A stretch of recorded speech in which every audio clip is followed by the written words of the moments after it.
Earlier this week, Amazon.com unveiled their new checkout system, which supposedly has no front-end staff, no queues, no money. You just go in, tap your membership card, grab what you want, put it in a basket, walk out, and it gets charged to your account. Now this raises a question. Is this really where retail is headed?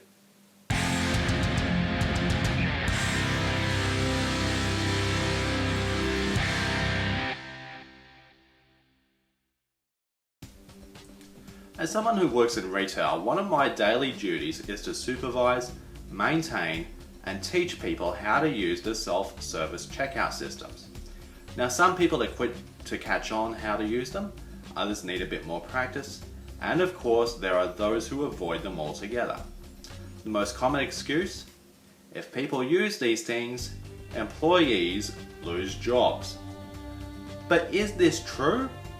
Does introducing new technologies into an industry necessarily reduce its workforce?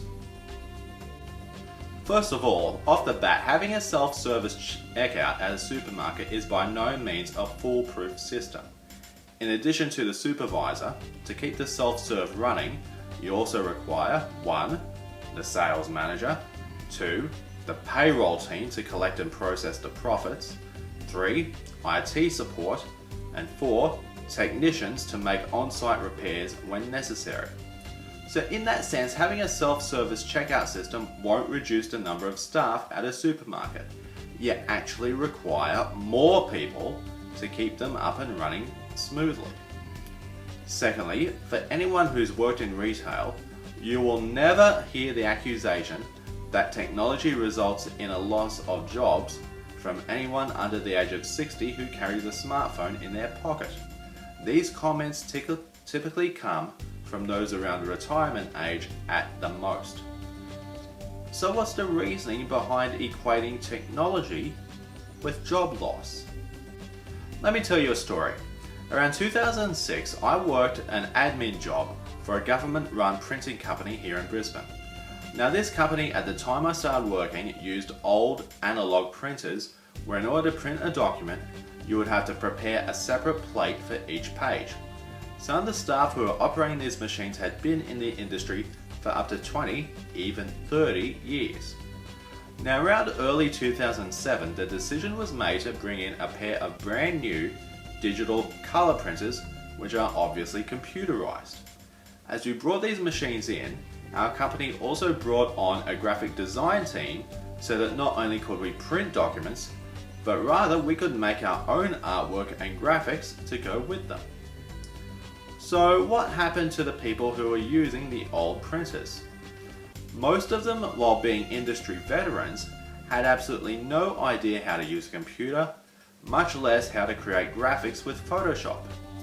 So my task as an admin assistant was to research where they could get the training so they could be brought up to speed, which the company was more than willing to pay for. But guess how many people actually signed up for training? None.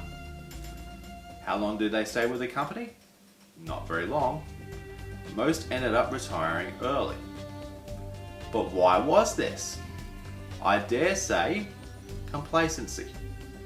They came to work, doing the same tasks, the same way, day after day, month after month, year after year, with very little change. The company itself did not lose jobs numerically by bringing in new technology. By necessity, it actually required more people as it grew and expanded, both in its methods as well as the final product it sold. What changed was the criteria required for competency. And that's basically Business Management 101. As the market grows, so does demand for newer, better products.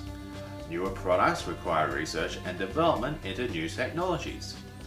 New technologies require new skills and competencies. New skills and competencies come through training. For a business and its employees to intentionally avoid this would be corporate suicide.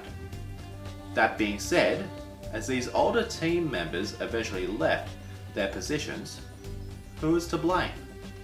Was it the company, the new graphic design team, or just themselves? I was having a conversation with an acquaintance from Singapore who's currently applying for Australian citizenship. He said to me, "Ben, I honestly can't understand the work ethic of older Australians." "Why is that?" He said, "Ben, in Singapore, when a young man finishes school, he gets sent to boot camp to begin national service in the Defence Forces. Every summer over the next 3 years, everything that is said and done by the recruits is centered upon meeting a standard that affects both yourself and your comrades. If you fall below that standard, you work as hard as you can to get there, or you just wash out." And that attitude carries on into work and education. I look at older Australians and that they always want the path of least resistance. They don't want to learn anything new. They're unashamedly critical of higher education. But the moment you have a younger person, especially a migrant, come into the company with the latest skills and qualifications, and they quickly climb the promotion ladder, they quickly throw up their arms in protest. Wow, that was an eye-opener. So the objection that new technology steals jobs is simply not reasonable. At worst, it actually reflects a lazy work ethic. So what do you think? Is this merely a generational issue, or is technology to blame? I'd love to hear what you think. Talk to you soon.